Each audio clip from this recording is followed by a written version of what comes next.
कभी कभी जिंदगी आपको प्यार नहीं देती। वो आपको एक ऐसा आईना देती है जिसमें आप पहली बार खुद को सच में देख पाते हैं। और जब आप खुद को देख लेते हैं ना, तो सबसे ज्यादा डर इस बात का नहीं लगता कि कोई आपको छोड़ देगा। डर इस बात का लगता है कि कहीं आप खुद को ही सस्ता साबित न कर दें। मेरी कहानी भी कुछ ऐसी ही है। ये कहानी प्यार की लगती है, लेकिन असल में ये कहानी कीमत की है। किसकी कीमत? मेरी, मेरे सपनों की, और शायद मेरी औकात की। कॉफी शॉप वाला दिन। दिल्ली की एक कॉफी शॉप थी, जहां हवा में कॉफी की खुशबू कम और लोगों की बिजी होने की नकली ऐंठन ज्यादा तैरती थी। लैपटॉप खुला था, चेहरे पर गंभीरता और अंदर खालीपन। मैं उसी भीड़ में एक कोने में अपनी छोटी सी आर्ट डिस्प्ले लगा रहा था। 5 पेंटिंग्स, पुराने फ्रेम। कुछ पेंटिंग्स के कोने उखड़े हुए, लेकिन उनके रंग मेरे दिल से निकले हुए थे। मैंने खुद से कहा, चल आरव, आज भी कोई नहीं रुकेगा। फिर भी लगा दे, क्योंकि यही तो है जो तेरे पास है। मेरे सामने वाली पेंटिंग एक शहर का स्काईलाइन। शाम के वक्त, आधा उजाला आधा अंधेरा, वैसे ही जैसे मेरे भीतर था। उम्मीद भी और डर भी। मैं अपनी पेंटिंग्स को ठीक कर ही रहा था कि दरवाजे की घंटी बजी। मैंने यूं ही देखा, और लगा जैसे कमरे की रोशनी थोड़ी बदल गई हो। वो अंदर आई। कॉन्फिडेंस उसके चलने में था, और उसकी मौजूदगी में एक ऐसी चमक थी जो किसी कोने में बैठकर भी कमरे का सेंटर बना दे। वो सीधे मेरी पेंटिंग्स के सामने रुकी, और सबसे पहले उसी स्काईलाइन वाली पेंटिंग पर उसकी नजर टिक गई। वो देर तक देखती रही, फिर बोली, ये बहुत सुंदर है, जैसे जिंदा हो। मेरे लिए सुंदर शब्द बहुत अजीब था। लोग मेरे कपड़े देखकर मुझे सस्ता समझते थे, मेरी जिंदगी देखकर मुझे कमजोर समझते थे। मेरी कला के लिए किसी ने सुंदर कहा, तो मेरे भीतर कुछ नरम सा टूट गया। मैंने हल्की मुस्कान बनाकर कहा, ये उम्मीद के बारे में है। सपने जिनका पीछा हम करते रहते हैं। वो मेरी तरफ देखती रही, फिर बोली, तुम्हारा नाम? आरव, मैंने कहा। वो मुस्कुराई, मैं निशा। और सच बताओ, उस एक मुस्कान में मुझे लगा मेरी पूरी दुनिया थोड़ी कम भारी हो गई है। उस दिन हम देर तक बातें करते रहे। उसने पूछा मैं क्या करता हूं, मैं कहाँ रहता हूं, मैं ये सब क्यों बनाता हूं। मैंने बताया, मैं बस चाहता हूं कोई मेरी पेंटिंग देखकर ये ना कहे कि रंग अच्छे हैं। मैं चाहता हूं वो कहे, मुझे समझ आया। निशा ने बहुत धीरे से कहा, मुझे समझ आया, आरव। और वो लाइन मेरे लिए कॉफी शॉप की आवाजों से ज्यादा तेज थी। बॉन्डिंग, प्यार नहीं, पहले भरोसा आता है, उसके बाद सब कुछ बहुत जल्दी नहीं हुआ, बस बहुत सच्चा लगा। कभी हम आर्ट गैलरी गए। मैं वहां खुद को छोटा महसूस करता था, लेकिन निशा मेरे साथ होती तो मैं खुद को कम नहीं समझता था। कभी हम देर रात स्ट्रीट फूड खाते।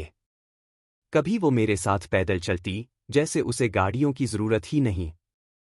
और मैं सोचता, ये लड़की सच में अलग है। वो मुझे बार बार कहती, तुम गैलरी में अप्लाई क्यों नहीं करते? तुम्हारी जगह वहां है, आरव।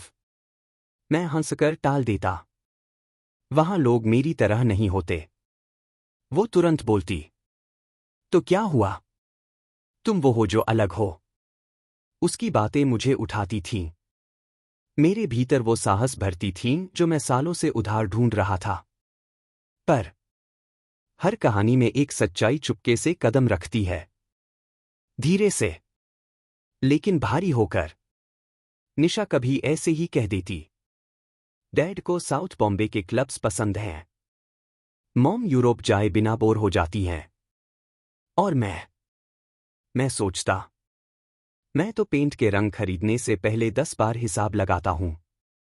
मैं तो किराया देने के बाद खुद को किस्मत वाला समझता हूं। मैं मुस्कुरा देता, पर अंदर कहीं एक आवाज उठती। आरव, तुम दोनों की दुनिया अलग है। पर प्यार तब दुनिया नहीं देखता। प्यार तब बस ये देखता है कि सामने वाला आपको देख रहा है या नहीं। गैलरी ब्रेक थ्रू, मेरी जीत और मेरी पहली हार। एक दिन मेरे फोन पर मेल आया। मैंने पढ़ा, Congratulations! Your work has been selected for the upcoming exhibition. मैं कुछ सेकंड तक बस स्क्रीन देखता रह गया, जैसे किसी ने मेरे पूरे संघर्ष को एक लाइन में वैलिड कर दिया हो। मैं भागा भागा निशा के पास गया। निशा, हो गया। मेरा काम सेलेक्ट हो गया। उसने मुझे गले लगाया। उस पल उसकी खुशी सच्ची थी। पर उसके चेहरे पर एक सेकंड के लिए कुछ रुक सा गया, जैसे उसे याद आ गया हो। खुशी भी एक क्लास के हिसाब से मनाई जाती है। गैलरी ओपनिंग की रात आई। मैंने पहली बार अपनी जिंदगी में अच्छा शर्ट पहना, किराए का, और अपने अंदर खुद को समझाया, आरव, आज तुम किसी की दया से नहीं, अपनी मेहनत से यहां हो। गैलरी में सफेद दीवारें थीं, लाइट्स तेज थीं। लोगों के चेहरे पर वो शांति थी जो अक्सर बैंक बैलेंस देता है। और फिर मैंने निशा को देखा।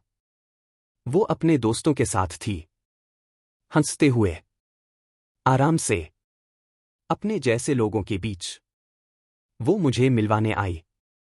मैंने सोचा वो बोलेगी, ये आरव है, आज का कलाकार। पर उसने कहा, he is very talented, paints from the heart. उसके दोस्त ने मुस्कुराकर कहा, oh, so you are the struggling artist she keeps mentioning. Struggling artist, ये शब्द तारीफ नहीं था। ये शब्द एक टैग था, जैसे मेरी पहचान मेरी कला नहीं, मेरी गरीबी है। मैंने मुस्कुरा दिया, लेकिन उस मुस्कान के पीछे मेरे भीतर कुछ टूट रहा था। मैं वहीं खड़ा था, अपनी पेंटिंग के सामने, पर पहली बार लगा कि मेरी पेंटिंग बड़ी है और मैं छोटा। मैं बाहर निकल आया। ठंडी हवा थी और मेरे अंदर गर्म अपमान। निशा मेरे पीछे आई। आरव, क्या हुआ? मैंने सीधे पूछा। तुमने मेरी सफलता को छोटा क्यों कर दिया? वो घबराई। ऐसा नहीं था। मैंने कहा, बस क्या? तुम डर गई कि तुम्हारे दोस्त क्या सोचेंगे? या तुम डर गई कि मैं उनकी दुनिया में फिट नहीं बैठता? वो चुप रही, और उसकी चुप्पी ने मेरे सवाल का जवाब दे दिया। उस रात पहली बार मेरे भीतर ये शक बैठा, शायद उसे मुझसे नहीं, मेरी कहानी से प्यार है। जब प्यार में सिक्योरिटी आ जाती है। उस रात के बाद मैं अपने कमरे में बैठा रहा।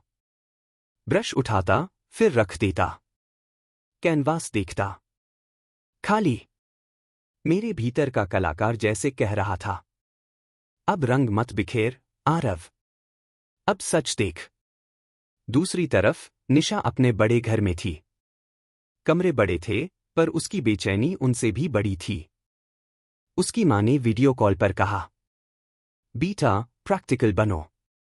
शर्मा फैमिली का लड़का सेटल्ड है, लाइफ सिक्योर होगी। निशा ने कहा, mom, I care about Aarav, it's not about money. और मां की आवाज आई, प्यार से घर नहीं चलता, निशा। उस लाइन में मैंने मां को नहीं सुना, मैंने दुनिया को सुना। वही दुनिया जो हमेशा मेरे जैसे लोगों से कहती है, तुम्हारा प्यार अच्छा है, लेकिन तुम्हारा भविष्य कमजोर है। और तभी कहानी में आया राज। राज अमीर था, कॉन्फिडेंट था, और सबसे बड़ी बात, वो अप्रूव्ड था। उसकी लाइफ में अगर नहीं था, उसकी लाइफ में कभी नहीं था, उसकी लाइफ में बस हो जाएगा था। उसने निशा को मैसेज किया, डिनर टुनाइट। निशा ने बहुत देर तक स्क्रीन देखी और फिर लिखा, ओके। और मुझे बिना बताए मेरी जगह कंपेयर कर दी गई। उधड़ना टूटने से भी ज्यादा दर्द देता है। मैं रात भर निशा के कॉल का इंतजार करता रहा। हर 5 मिनट में फोन उठाकर देखता, हर नोटिफिकेशन पर दिल उछलता और फिर गिर जाता। मेरे कमरे में अधूरी पेंटिंग्स थीं और मेरे अंदर अधूरी उम्मीद। फिर उसका मैसेज आया, कैन वी मीट? मैंने पढ़ा और मेरी सांस अटक गई।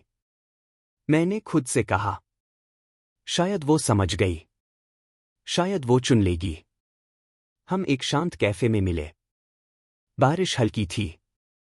खिड़की पर बूंदें धीरे धीरे फिसल रही थीं, जैसे मेरे भीतर की हिम्मत भी फिसल रही हो। निशा सामने बैठी थी, उंगलियां कप के हैंडल से खेल रही थी। आंखों में डर था, पर शब्दों में तैयारी नहीं। मैंने सीधा पूछा, निशा, मुझे सच चाहिए। तुम मुझसे प्यार करती हो या तुम्हें मेरी कला पसंद है? वो रुकी, जैसे किसी ने उसके गले पर हाथ रख दिया हो। फिर बोली, मैं क्या करती हूं आरव, लेकिन मेरी फैमिली। मैंने उसकी बात काट दी। फैमिली के बिना तुम्हारी फीलिंग्स नहीं होती क्या? तुम्हारी खुशी किसी और के फैसले पर टिकी है? वो बोली, तुम सब कुछ इतना सिंपल क्यों बना देते हो? मैंने धीरे से कहा, क्योंकि मेरे लिए प्यार सिंपल ही होता है। या होता है या नहीं। उसकी आंखें भर आईं। पर मुझे आंसू नहीं चाहिए थे, मुझे जवाब चाहिए था। उसी दिन बाद में राज का कॉल आया। राज की आवाज थी, वीकेंड गेटअवे चलते हैं, मिया फ्रेंड्स से मिलवाऊंगा, यू लव इट। मैंने निशा को देखा। उसके चेहरे पर वही पुराना कंफ्यूजन था। और मुझे समझ आ गया, कंफ्यूजन भी एक जवाब है। बस वो बोलता नहीं। मैं रवि से मिला। रवि मेरा दोस्त था। वो दोस्त जो मीठा नहीं बोलता, पर सच बोल देता है। उसने कहा, भाई, तू कब तक इंतजार करेगा? अगर वो तुझे चुनती है तो चुन लेगी, अगर नहीं तो तू खुद को बचा ले। मैंने पूछा, और अगर वो सच में प्यार करती हो?